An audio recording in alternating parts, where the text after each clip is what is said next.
Bubble ফোলানোর এই জিনিসটি আমার মেয়ের বরাবরই খুবই পছন্দ। ও যেখানেই দেখে সেখানেই ওকে এটা কিনে দিতে হয়। এটা ছিল ঘরে, এক্সট্রা একটা ছিল আমাদের। আসসালামু আলাইকুম, হ্যালো এভরিওয়ান, কেমন আছেন সবাই? তো এই যে বাবল গানটা, এটা আমার ভাই ঢাকা থেকে আসার সময় আমার মেয়ের জন্য নিয়ে এসেছিল, কারণ ও খুব ভালো করেই জানে আমার মেয়ের বাবল ফোলাতে খুবই ভালো লাগে, এবং সেই কারণে ও একটা বাবল গান নিয়ে এসেছিল যাতে অনেক বেশি বাবল একসাথেই ফোলানো যায়। এটার সঙ্গে কিন্তু একটা এক্সট্রা বাবলের যে লিকুইডটা থাকে ফোলানোর জন্য সেটা দিয়ে দিয়েছিল। আর এই যে বন্দুকটা, এই বাটিটায় করে বাবলের লিকুইডটা দিয়ে তারপরেই এভাবে চাপ দিলে অনেক বাবলস ফুলে যায়।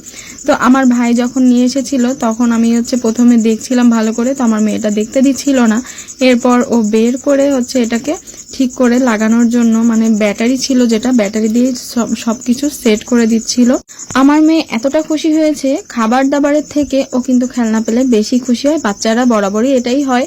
আর আমার ভাই কিন্তু অনেক টায়ার্ড ছিল, মাত্র এসে এটা সেট করে দিয়েছে, কিন্তু আমার মেয়ে ওকে কোনো মতেই ছাড়ছে না, বলছে মাম আমার সাথে তোমার খেলতেই হবে। প্রচন্ড টায়ার্ড থাকার পরও আমার মেয়ের আবদার মিটাতে ওর কিন্তু খেলতেই হচ্ছে ওর সঙ্গে, মানে বাবলস ফোলাতে হচ্ছে। আর মেয়েটাকে দেখলেই বুঝতে পারছেন মাশাআল্লাহ অনেক খুশি ছিল ও। আর খাবারগুলো কিন্তু ও ছুঁয়েও দেখেনি, প্যাকেটে করাই ছিল, কারণ ও এতটাই ব্যস্ত খেলাধুলা নিয়ে, মানে বাবলস ফোলানো নিয়ে। তো পুরান ঢাকার ঐতিহ্য কিন্তু বাকরখানি, আমার ভাই পুরান ঢাকাতেই থাকে।